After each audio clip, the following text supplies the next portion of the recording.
Hello, good afternoon everyone. आज हम मध्य प्रदेश के नेशनल पार्क और अभयारण्य देखेंगे, है ना। तो मध्य प्रदेश में आपको पता ही है कितने टोटल कितने राष्ट्रीय उद्यान हैं, और ये इंक्लूड इंडिया में सबसे ज़्यादा है।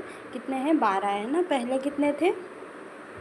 पहले कितने? 11 थे, और अब वर्तमान में कितने हैं? 12 है ना टोटल। हम एक एक करके इसको अच्छे से पढ़ते हैं ना। सबसे पहले मैं आपको पूरे जो 12 हैं वो आपको मैं बता देती हूँ। फर्स्ट है कान्हा-किसली राष्ट्रीय उद्यान, और मैं आपको ये मैप के थ्रू भी बता दूँगी, जिससे आपको याद रखने में ज़्यादा परेशानी नहीं रहे, है ना। कान्हा-किसली राष्ट्रीय उद्यान। सेकंड है पेंच राष्ट्रीय उद्यान। थर्ड बांधवगढ़ राष्ट्रीय उद्यान। फोर्थ पन्ना राष्ट्रीय उद्यान। और सिक्स संजय राष्ट्रीय उद्यान, जिसको डुगरी राष्ट्रीय उद्यान भी बोलते हैं। और सतपुड़ा राष्ट्रीय उद्यान, माधव राष्ट्रीय उद्यान, और घुघुआ राष्ट्रीय उद्यान, जो कि एक फोसिंग राष्ट्रीय उद्यान है। जीवाश्म राष्ट्रीय उद्यान, जो कि भारत के जो 2 में से एक है ना। 12 है कुछ, मैं आपको ये एग्जैक्टली डाटा मैं आपको बता दूंगी जब इसको पढ़ाऊंगी, है ना। उसके बाद है बंधिया राष्ट्रीय उद्यान, जो भोपाल में है। और डायनासोर राष्ट्रीय उद्यान धार में, है ना। कूनो पालपुर राष्ट्रीय उद्यान, जो मतलब अभी हाल ही में 2018 में राष्ट्रीय उद्यान बना है ना। सबसे पहले हम कान्हा-किसली राष्ट्रीय उद्यान देखेंगे, और हम इसको मैप के थ्रू भी देख लेंगे, है ना, कि ये कहाँ पे लोकेटेड है ना। ये कहाँ पे है? मंडला में स्थित है, और यह मध्य प्रदेश का सबसे बड़ा राष्ट्रीय उद्यान है ना। और इसका जो क्षेत्रफल है 940 वर्ग किलोमीटर क्षेत्रफल में ये स्थित है ना। अगर इसके प्रमुख चीज़ों की बात करें तो यहाँ पे ब्रेडी प्रजाति का बारहसिंगा पाया जाता है, जो कि केवल इसी राष्ट्रीय उद्यान में पाया जाता है, जिसे क्या बोलते हैं? जिसे कान्हा का गहना नाम दिया गया है ना। और इसके अलावा क्या चीतल है, चिंगार है, बाघ है, तेंदुआ, भालू आदि जानवर पाए जाते हैं। भालू, है ना। और इसकी अगर स्थापना की बात करें तो ये अब नया वन कब बना था? 1932 में बना था। और इसको अभयारण्य कब बनाया गया था? 1952 में। और नेशनल पार्क कब बनाया गया था? 1955। आपको क्या नेशनल पार्क का भी पूछ सकते हैं कि नेशनल पार्क कब बना, ना, अभयारण्य कब बना, और प्रोजेक्ट टाइगर में कब शामिल हुआ। प्रोजेक्ट टाइगर में 1973-74 में शामिल किया गया था, जब इंडिया के तहत कितने 9 राष्ट्रीय उद्यानों को प्रोजेक्ट टाइगर में शामिल किया गया था, जिसमें उत्तराखंड का राष्ट्रीय उद्यान भी है, और मध्य प्रदेश का कान्हा-किसली को इसमें शामिल किया गया था, है ना। 29 मार्च 2017 में भारत का पहला ऐसा टाइगर रिजर्व बोल रही हूँ मैं, ना कि राष्ट्रीय उद्यान, है ना। टाइगर रिजर्व है जिसने अपना शुभांकर जारी किया। क्या किया? शुभांकर जारी किया। मतलब लोगो होता है ना, कि जैसे फ्रंट पेज पे अपन ऐसे लिखते हैं ना, तो क्या है? भूर सिंह, जो कि जिसका डिज़ाइन किसने बनाया? रोहित चक्रवर्ती द्वारा बनाया गया, है ना। और इसी राष्ट्रीय उद्यान के अंतर्गत ही ये आपसे क्वेश्चन पूछ सकते हैं कि हालो व बांजर घाटी किस राष्ट्रीय उद्यान के दर्शनिक स्थल है ना, दर्शनीय स्थल है ना। जो हालो घाटी है वो कहाँ? मंडला में स्थित है, और जो बंजर घाटी है वो बालाघाट में स्थित है। और जो हालो घाटी है उसके ऊपर जो राइटर है फरमान ने अपनी एक पुस्तक हाईलैंड ऑफ सेंट्रल इंडिया में इसका वर्णन किया गया है, हालो घाटी का, है ना। और जो बंजर घाटी है उसका किसमें ब्रेडनी नाम के जो वैज्ञानिक है या अनुसंधानकर्ता है, इतिहासकर्ता ने अपनी पुस्तक, कौन सी पुस्तक? Wild animal in central India, है ना। Wild animal in central India में जो बंजर घाटी है उसका क्या वर्णन किया, है ना। अब मैं आपको इसके अंतर्गत ही और चीज़ें भी बता देती हूँ, जैसे जो हालो जैसे आप ऐसे याद रख सकते हैं, जैसे हालो क्या है? हालो घाटी, है ना। तो उसके नाम पे आप ये याद रख सकते हैं कि इस राष्ट्रीय उद्यान से हालोन नदी है, जो कि प्रवाहित होती है ना, प्रवाहित होती है, जो कौन सी? बारहमासी नदी है। बारहमासी मतलब जिसमें वर्ष भर पानी बना रहता है, चाहे बारिश हो या ना हो, इसमें वर्ष भर पानी बना रहता है ना। और यहाँ पे क्या जो कानाकिस्ली राष्ट्रीय उद्यान देश का पहला ऐसा राष्ट्रीय उद्यान है जहाँ पर पर्यटक के रूप में जो बेगा महिला है ना, बेगा महिला गाइड का कार्य करती है ना। और यहाँ पे क्या बेगा कल्चर का हब का आयोजन भी होता है ना। बेगा कल्चर हब का आयोजन भी कहाँ पे होता है? कानाकिस्ली राष्ट्रीय उद्यान में होता है। और इसके अगर अन्य चीज़ की बात करें तो यहाँ पे सूर्यास्त पॉइंट है ना, सूर्यास्त पॉइंट है जो कि क्या यहाँ का सबसे खूबसूरत स्थल है ना, ऐसा अपन बोल सकते हो। और जिसको क्या कौन सा पॉइंट है?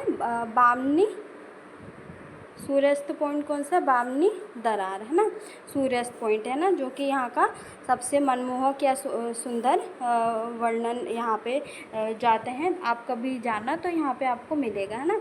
और इस राष्ट्रीय उद्यान में अमेरिका की सहायता से अमेरिका की नेशनल पार्क सर्विस की सहायता से है ना, नेशनल पार्क सर्विस की सहायता से है ना, ये अमेरिका की एक जो कंपनी बोल सकते हैं या है ना संस्थान बोल सकते हैं ना, नेशनल पार्क सर्विस की सहायता से यहाँ पे क्या पार्क इंटरप्रेशन है ना, ये आपसे पूछ सकते हैं कि अमेरिका की सहायता से क्या हो रहा है यहाँ पे? पार्क इंटरप्रिटेशन योजना चल रही है ना, पार्क इंटरप्रिटेशन योजना चल रही है ना इस राष्ट्रीय उद्यान। और जो भारत के अंतर्गत जो स्टार्ट किया है जंगल गलियारा योजना है ना, जंगल गलियारा योजना है ना, ये भारत सरकार के द्वारा जारी किया है।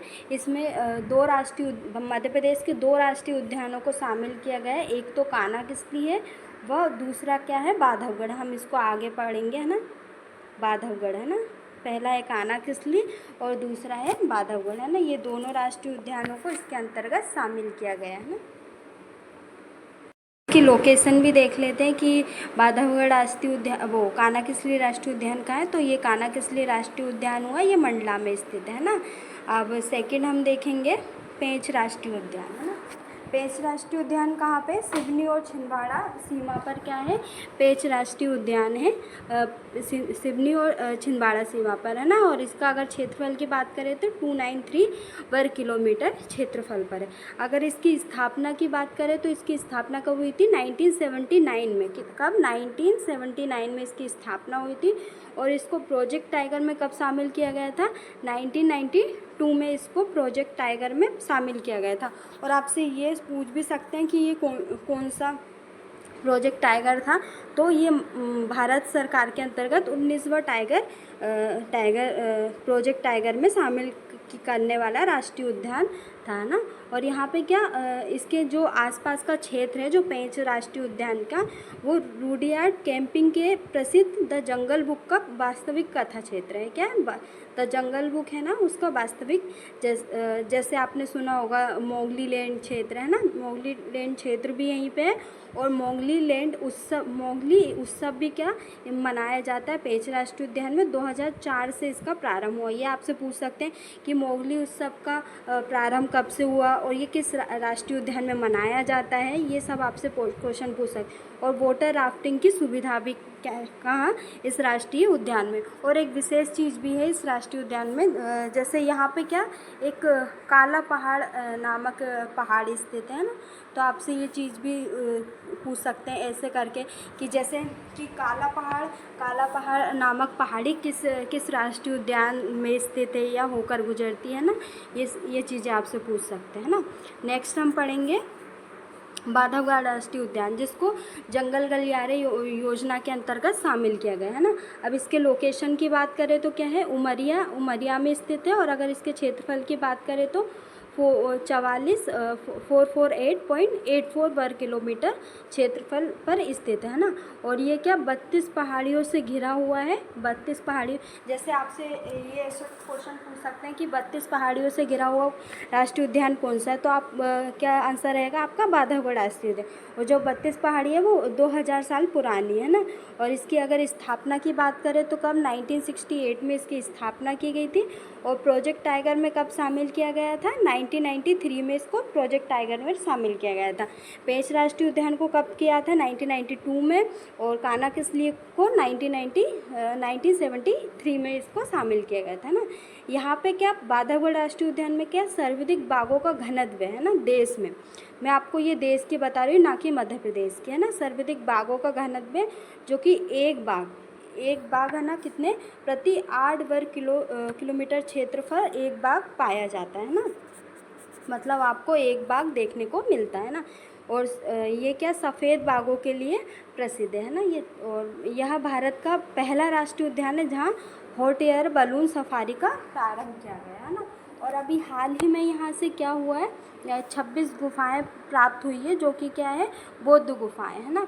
और यहाँ पे क्या हाथियों का संरक्षण केंद्र बनाने की भी बात कर रहे हैं, है ना। जो कि कौन सी योजना के तहत?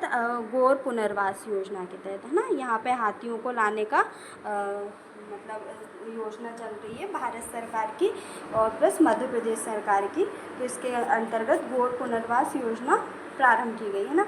अब हम दो जो राष्ट्रीय उद्यान है, हमने कान्हा किसली राष्ट्रीय उद्यान का इसमें देख लिया था। अब हम किसका देखेंगे? बांधवगढ़ राष्ट्रीय उद्यान।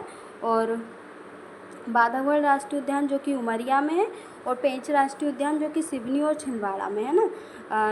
ये जो किसके कान्हा किसली की इधर नीचे पेंच राष्ट्रीय उद्यान है, और बांधवगढ़ राष्ट्रीय उद्यान उमरिया में यहाँ पर है ना। तो अब मैंने आपको लोकेशन वाइज भी इसको बता दिया। बाकी मैं आपको इसको ऐसे ट्रिक वाइज बता दूँगी कि आपको अच्छे से ये याद रहे, है ना।